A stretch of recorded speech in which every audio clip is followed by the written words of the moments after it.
Hadirin hadirat jamaah semuanya yang dirahmati oleh Allah Subhanahu wa taala. Setelah kita mengkhatamkan kitab Arba'in Nawawi, maka insya Allah kita akan lanjutkan dengan kitab karya dari Imam Nawawi yang lain, yaitu kitab Riyadhus Shalihin. Kitab dua ini sama-sama dikarang oleh beliau Al-Imam An-Nawawi, seorang ulama besar yang mana seluruh ulama umat Islam kenal siapa beliau. Beliau Al-Imam An-Nawawi ini, sebelum kita masuk ke kitab Riyadhus Shalihin, kita perkenalan dengan pengarangnya. Imam Nawawi ini adalah Qutbu Zamani. Beliau itu selain pemimpin ulama di zamannya, beliau juga pemimpin aulia. Qutbu Zamani, pemimpin para wali di zamannya. Beliau nama aslinya adalah Yahya bin Syarafuddin dan dijuluki dengan julukan Muhyiddin, orang yang menghidupkan agama.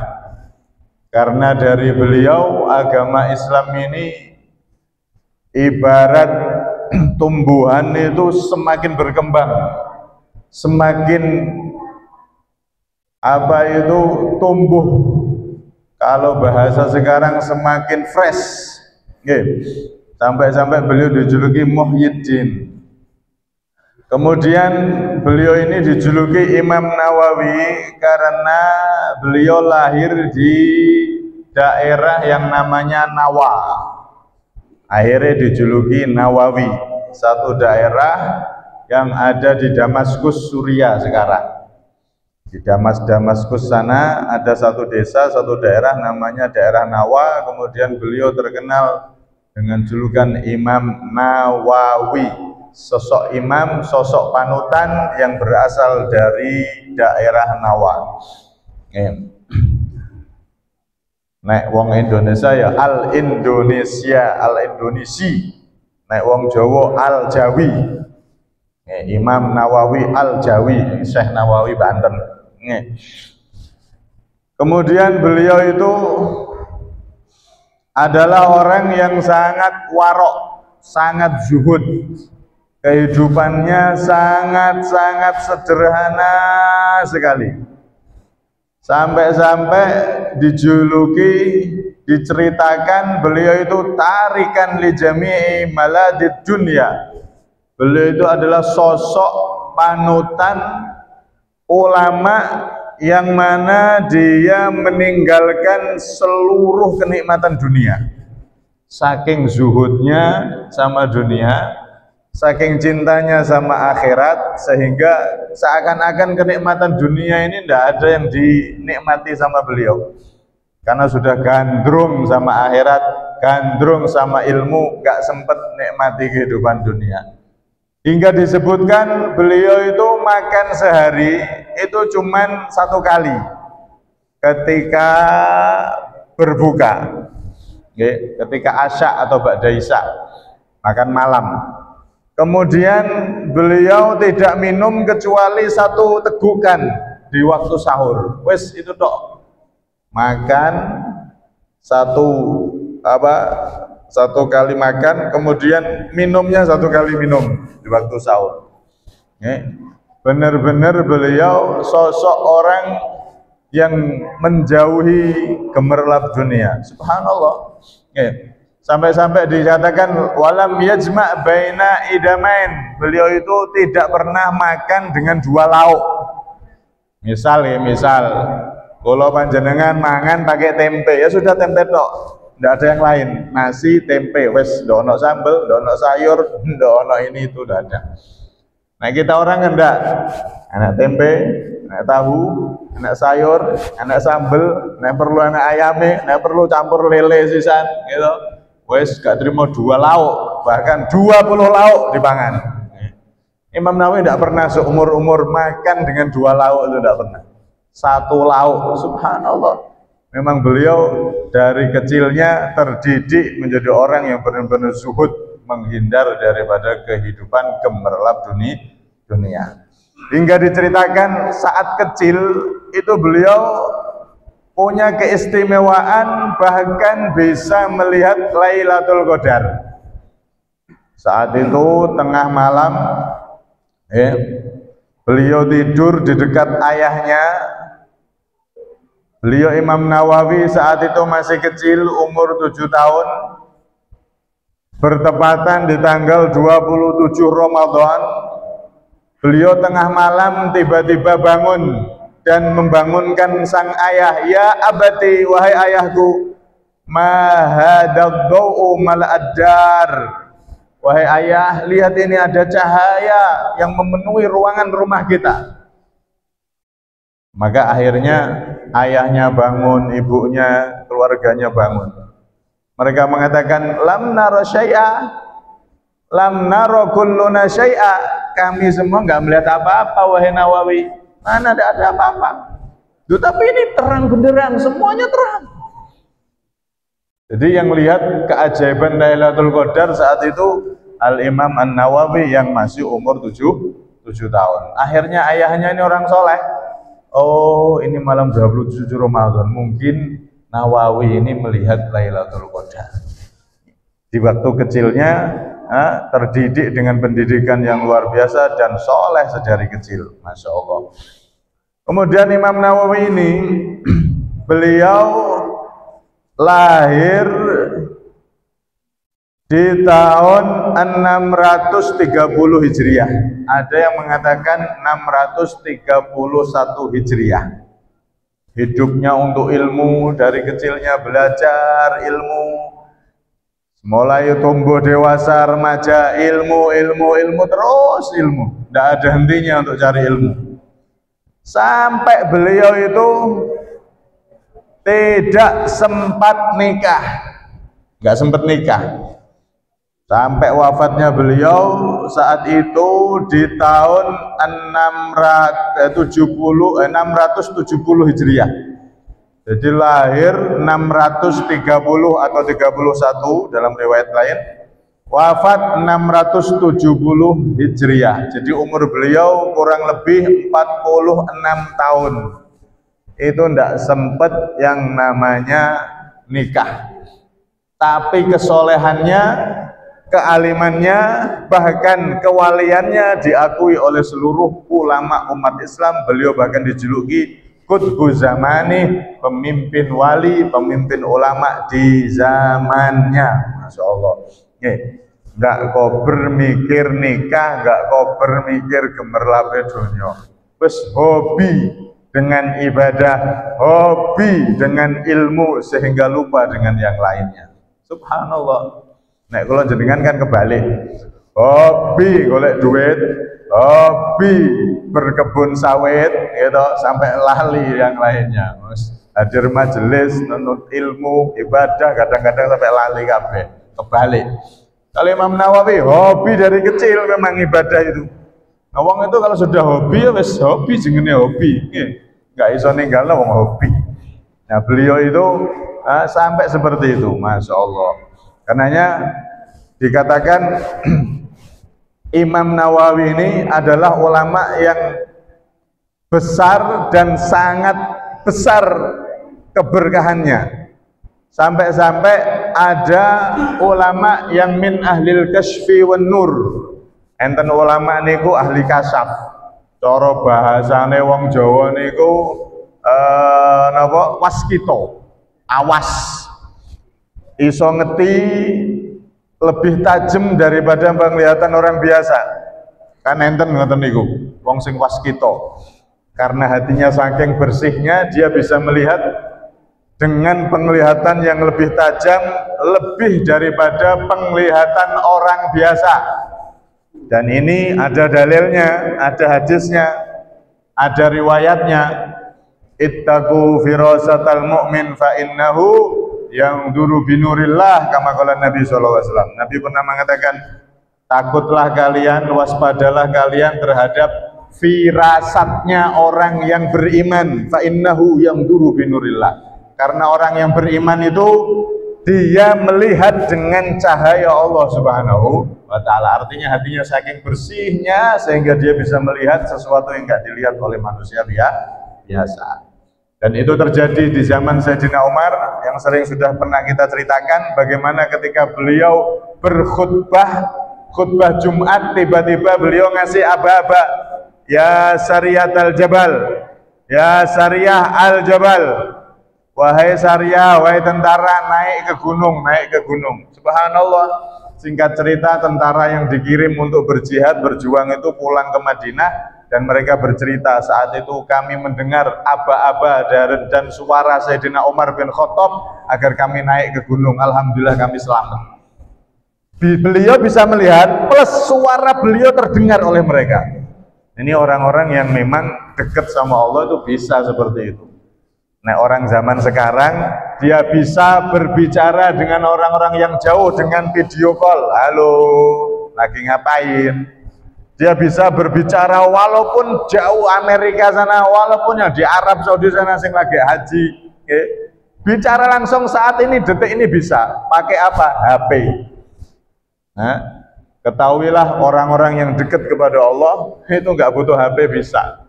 Langsung ngomong terdengar bisa. Seperti Sayyidina Umar bin Khattab ini tadi itu. Karena mereka adalah orang-orang yang fa'innahu yang duru binurillah, termasuk orang-orang yang soleh, orang-orang yang mereka itu apa itu beribadah sungguh-sungguh kepada Allah hingga hatinya bercahaya, bahkan suaranya pun bisa didengar walaupun jauh jaraknya. Itu bisa. Kalau orang biasa bisa ngomong jarak jauh dengan perantara HP, canggih HP-nya, maka Allah lebih canggih, bisa memberi anugerah pada hamba-hambanya yang dipilih untuk bisa ngomong dan bisa melihat jarak yang begitu jauh. Itu bukan khurafat, itu bukan dongeng, tapi memang ada hadisnya, ada dalil dari Nabi SAW. Orang itu kalau sudah bersih hati maka dia bisa melihat sesuatu yang nggak bisa dilihat oleh orang biasa. Nah, ketika ada ba'du ahlil kasyaf, ada orang soleh ini berkunjung ke salah satu temannya, ulama juga. Nah, temannya ini punya perpustakaan di rumahnya, perpustakaannya banyak kitab-kitab gitu.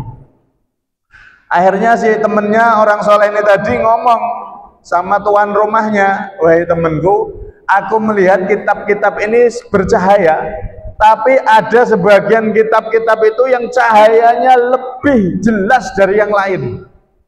Ono beberapa titik kitab-kitab itu cahayanya melebihi kitab-kitab yang lain. Maka si temennya ini, sesama ulama ini, dia ngomong, wahai temanku, coba kamu ambil kitab yang kamu lihat cahayanya paling terang itu, coba kamu ambil semua. Akhirnya diambil, yang pojok sini diambil, pojok sini diambil. Yang kelihatan cahayanya lebih terang itu, karena dia ini termasuk orang yang seperti itu tadi. Diambil, dikumpulkan semua, dilihat. Kitab satu dilihat karya siapa? Imam Nawawi. Kitab satu lagi dilihat karya siapa? Imam Nawawi. Kitab yang ketiga, keempat, kelima, sampai satu tumpuk itu kitab yang paling cahayanya paling terang itu semuanya dilihat. Semuanya karya Imam An-Nawawi radhiyallahu anhu warḍah. Saking berkahnya Imam Nawawi, kitabnya pun jadi kitab yang termasuk paling berkah di antara kitab-kitab yang lain. Nah, kitab para ulama itu ya berkah semua, tapi ulama itu kan kelasnya beda-beda. Nah, kelas ulama ini kan beda-beda. Nah, di atas langit masih ada langit lagi, kelasnya beda-beda. Semua kitab ulama yang soleh berkah semua, tapi ada ulama-ulama itu yang kesolehannya luar biasa, yang keberkahannya melampaui yang lainnya. Di antara salah satunya adalah Al-Imam An-Nawawi radhiyallahu anhu wa ardhah. Karena itu kita nanti akan baca kitab beliau, insya Allah kitab hadis Riyadhus Shalihin. Kita berharap nanti ditulis oleh Allah termasuk kaum sholihin, orang-orang soleh, karena beliau menamakan kitabnya dengan Riyadhus Shalihin, tamannya orang-orang soleh. Jadi yang baca kitab ini didoakan seakan-akan didoakan oleh beliau, masuk ke tamannya orang soleh, kita kumpul di tamannya orang soleh, dan semoga kita termasuk orang-orang soleh tersebut. Walaupun sebetulnya kita belum soleh, tapi termasuk orang-orang soleh. Amin Allahumma amin. Kayak beras nih loh Pak, beras itu kan kalau kita beli sekilo, 2 kilo, 3 kilo, 5 kilo, itu kadang kalau kita ambil berasnya ada kerikil hitam kecil di tengah-tengah itu. Ada 1, 2 kerikil-kerikil cili-cili. Nah, karena dia bersama beras yang bagus, akhirnya ya ditimbang seperti beras. Dimasukkan karung beras, dinilai seperti nilai beras yang bagus tadi itu. Coba naik kerikil itu dewe, dikumpulno. Ma'asyiral kerikil dikumpulno dewe. Sopo sing gelem nuku? Sekilo sampai pirang ewu niku. Tapi karena kerikil itu masuk di tengah-tengah beras, maka dia pun seakan-akan berharga seperti beras. Karena itu kata ulama, kitab Riyadhus Shalihin ini adalah seakan-akan doa dari beliau. Orang yang mentelaah, mempelajari kitab Riyadhus Shalihin akan masuk dalam tamannya orang-orang soleh. Nek bahasa sekarang niku koyok catekan kan taman kanak-kanak, nek masuk di situ jadi siswa. Nah, ini kalau kita baca, mempelajari bersama kitab Riyadhus Shalihin, kata orang soleh, mereka orang-orang yang mempelajari kitab Imam Nawawi ini seakan-akan masuk ke tamannya orang-orang soleh, dan harapannya kita semua tertulis termasuk mereka orang-orang soleh, walaupun sebetulnya kita belum soleh. Tapi kalau kita mau mempelajari kitab beliau, insya Allah kita termasuk menjadi sholihin, masuk dalam Riyadhus Shalihin, tamannya orang-orang soleh, termasuk dalam golongan orang-orang soleh. Amin Allahumma amin. Ada satu cerita lagi tentang keberkahan daripada kitab Imam Nawawi. Dulu ada seorang imam namanya Asy-Syaikh Al-Qutub Umar bin Abdurrahman Al-Atas. Itu beliau pemimpin ulama di zamannya. Ada orang namanya Al-Faqih Abdullah bin Umar Ba'abad. Dia bertamu di situ, kemudian ditanya, "Fima taqra'u minal kutub?"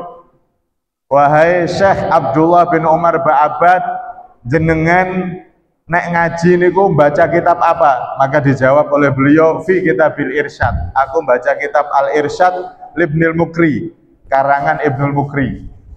Maka saat itu Al-Imam Umar bin Abdurrahman mengatakan kepada muridnya, wahai Ali Baros, ya Ali, akri'hu fi kitabil minhaj li Syekh An-Nawawi. Wahai Syekh Ali Baros, muridnya ini, bacakan kitab minhajnya Imam Nawawi. Wa akri' jami' ashabika fi, dan bacakan murid-muridmu kitab minhajnya Imam Nawawi. Salah satu kitab Imam Nawawi yang lain dalam bidang fikih, karena beliau kan kitabnya banyak. Kalau yang akan kita baca nanti dalam bidang hadis, ini ada dalam bidang fikih juga, termasuk kitab yang unggulan, namanya kitab Minhajut Thalibin. Baca kitab itu, kata beliau. Kenapa? Fa innahu mubarakun wal fathu insyaallah hasilun fi qiraatih li'annahu qaminun bidzalik wa kaifala wa musannifu kutubun wa qad da'a li qari'ihi. Kitabnya Imam Nawawi, salah satu kitab Minhaj ini tadi, itu adalah kitab yang berkah. Semua kitab Imam Nawawi itu berkah. Kenapa? Karena beliau adalah seorang wali kutub di zamannya, pemimpin para wali di zamannya, dan beliau mendoakan orang yang membaca kitab tersebut akan diberi keberkahan dan dibukakan ilmu oleh Allah, dibukakan hatinya oleh Allah Subhanahu wa taala, sehingga bisa mendapatkan ilmu-ilmu yang bermanfaat. Jadi wasiatnya para ulama-ulama besar itu banyak yang berwasiat kepada para murid-muridnya, para pecinta-pecintanya, agar jangan meninggalkan kitab dari karya Imam Nawawi, baik dalam bidang hadis seperti Riyadhus Shalihin, Arba'in Nawawi yang telah kita khatamkan, ataupun dalam kitab bidang fikih seperti kitab Al-Minhaj dan lain-lain. Karya Imam An-Nawawi itu kalau bisa dibaca bareng-bareng, ditelaah bareng-bareng, sehingga kita dapat keberkahan dari kitabnya Imam Nawawi. Karena pengarang kitab tersebut, Imam Nawawi adalah ulama yang benar-benar besar sekali keberkahannya dan besar sekali kedudukannya di mata para ulama, bahkan kedudukannya di sisi Allah Subhanahu wa taala. Karena itu di sini ada juga seorang ulama Nusantara namanya Syekh Ahmad Dahlan. Syekh Ahmad Dahlan ini beliau pernah mengatakan kepada muridnya, beliau punya murid yang namanya Al-Imam Al-Habib Ahmad bin Hasan Al-Atos, punya murid seorang habaib. Syekh Ahmad Dahlan ini ngomong sama muridnya tersebut, "U'tika faedah, wahai muridku, tak kasih satu ilmu, satu faedah. Inna Syekha Ibn Hajar hafidul minhaj, wa Syekh Ar-Ramli hafidul bahjah, fabarakallahu fi kutubil Ibn Hajar wa nafa'a biha aktsara min kutubil Ramli." Ketahuilah kenapa Imam Ibnu Hajar itu kok kitabnya ilmunya lebih manfaat daripada Imam Ramli. Kalau dalam bidang fikih ini kan Imam Ibnu Hajar itu di atas Imam Ramli. Banyak ulama yang mengunggulkan Ibnu Hajar daripada Imam Ramli. Imam Ramli sama Ibnu Hajar itu selalu beda pendapat dalam fikih. Tapi jumhur ulama mengunggulkan Ibnu Hajar, lebih mengunggulkan kealiman Ibnu Hajar, kesolehan Ibnu Hajar. Kenapa? Termasuk rahasianya kata Syekh Ahmad Dahlan Syekh Ahmad Dahlan ini salah satu ulama Nusantara yang dulu beliau pernah jadi imam di Masjidil Haram zaman dulu. Bahkan Mbah Hasyim Asy'ari, pendiri Muhammadiyah itu pernah berguru sama beliau, Syekh Ahmad Dahlan. Syekh Ahmad Dahlan dari daerah Al-Fadani, dari daerah Padang. Ini beliau ngomong, kenapa kok Ibnu Hajar itu lebih unggul daripada Ar-Ramli? Karena Ibnu Hajar itu menghafal salah satu kitabnya Imam Nawawi dalam bidang fikih, sehingga dia dalam bidang fikih Ibnu Hajar ini lebih diunggulkan daripada Imam Ramli yang mana dia menghafal kitab Al-Bahjah, bukan kitab Imam Nawawi. Sampai seperti itu. Ada ulama di bidang fikih dia lebih unggul, berkahnya apa? Karena berkah menghafalkan kitab karya daripada Imam An-Nawawi radhiyallahu anhu wa anhum ajma'in. Nah, karena itu insyaallah nanti akan kita baca kitab Riyadhus Shalihin yang dikarang oleh Imam An-Nawawi. Nah, beliau ini termasuk orang yang terkenal kewaliannya, bukan hanya orang soleh tapi terkenal wali. Sampai-sampai disebutkan di manaqibnya Imam Nawawi itu, cerita ini sangat masyhur dan ini berkaitan dengan keramatnya para aulia. Wali itu kan memang punya keramat. Keramat itu kemuliaan yang diberikan oleh Allah untuk orang soleh, orang-orang pilihan, dan itu ada di Al-Quran. Contoh Ashabul Kahfi, itu kan orang soleh, mereka bukan ulama, mereka orang soleh, orang yang ahli taat sama Allah, sampai akhirnya tertidur 50 tahun. Sekian ratus tahun tertidur Ashabul Kahfi, dan itu ada di Al-Quran disebutkan. Nah, itu namanya keramat, keanehan, keajaiban yang terjadi, yang keluar dari orang soleh, itu namanya keramat. Termasuk juga Siti Maryam. Siti Maryam itu kan bukan nabi, bukan rasul karena perempuan, tapi beliau seorang wali perempuan, waliyah atau wali perempuan. Itu ketika beliau di kamarnya terdapat buah. Di musim panas ada buah musim dingin, di musim dingin ada buah musim panas. Sampai Nabi Zakaria pamannya heran, kamu anna lagi hada, kamu dapat dari mana ini? Di Al-Quran kan diceritakan itu. Qalat, maka Siti Maryam itu berkata, min indillah, itu dari Allah. Ini namanya keramat. Seorang perempuan, bukan nabi, bukan rasul, tapi sholihah, seorang yang dicintai oleh Allah alias wali perempuan yang namanya Siti Maryam itu. Dan beliau melahirkan anak namanya Nabi Isa alaihissalam. Tapi Siti Maryam bukan nabi, karena perempuan, bukan rasul, dia wali, orang soleh, dan keramatnya diceritakan di Al-Quran. Jadi Imam Nawawi ini juga termasuk ulama yang terkenal kewaliannya. Bahkan disebutkan saat beliau pernah mengarang kitab, karangan kitab itu, pas ngarang kitab lampu mati. Ya bukan listrik ya, zaman itu pakai lampu minyaknya pas habis mati lampunya. Maka dalam keadaan gelap itu kemudian Allah memberi kemuliaan beliau dari telunjuk beliau ini mengeluarkan cahaya kayak lampu itu. Telunjuknya mengeluarkan cahaya, yang kiri mengeluarkan cahaya dari kayak lampu gitu, kemudian beliau melanjutkan karangannya sampai selesai. Jadi telunjuknya niki jadi lampu senter, lampu apa? Lampu untuk menerangi saat beliau dalam keadaan mengarang kitab di tengah-tengah tadi itu saat mati lampu. Nah ini diceritakan para ulama dalam manaqib Imam An-Nawawi. Yang jelas memang beliau ulama. Tidak ada satupun para ulama Islam dari zaman dulu sampai sekarang yang mengingkari keulamaan Imam Nawawi. Tidak ada. Kalau ada orang kok berani mengingkari Imam Nawawi, maka perlu dipertanyakan apa ilmunya. Kalau ada orang ngaku ulama tapi kok mengingkari kewalian Imam Nawawi, maka perlu dipertanyakan kesolehannya. Imam Nawawi itu sudah disepakati semua ulama, beliau orang alim, beliau seorang wali, beliau orang soleh, dan beliau dari kecilnya memang hidup dalam ilmu, hidup dalam pendidikan yang pendidikan yang luar biasa dari ayahandanya dan juga dari guru-gurunya. Karena itu keberkahan daripada Imam Nawawi, insya Allah semoga nanti bisa kita dapat, kita sama-sama insya Allah mempelajari kitab daripada karangan beliau. Kemudian di sini penutup, penutup beliau itu termasuk dalam cerita kehidupannya. Beliau adalah orang yang pernah bertemu atau masyhur bertemu dengan Nabi Khidir alaihissalam. Memang di antara para wali-wali niku, di antara mereka itu banyak seorang wali itu sering didatangi oleh Nabi Khidir alaihissalam. Nabi Khidir itu kan masih hidup. Nah, itu biasanya datang ke para wali itu menjadi guru mereka, menyempurnakan keberkahan dari wali tersebut didatangi. Nah, termasuk Imam Nawawi juga masyhur di kalangan para ulama, di kalangan orang-orang yang tahu kehidupan Imam Nawawi, bahwasanya Nabi Khidir alaihissalam pernah hadir dan pernah mengunjungi Imam Nawawi radhiyallahu anhu warḍah. Nah, ketika beliau saat itu wafat, beliau itu kepengen makan buah apel. Wong seumur-umur tidak pernah makan sing aneh-aneh, sing nikmat-nikmat itu tidak pernah. Pas mau wafat itu beliau pengen apel.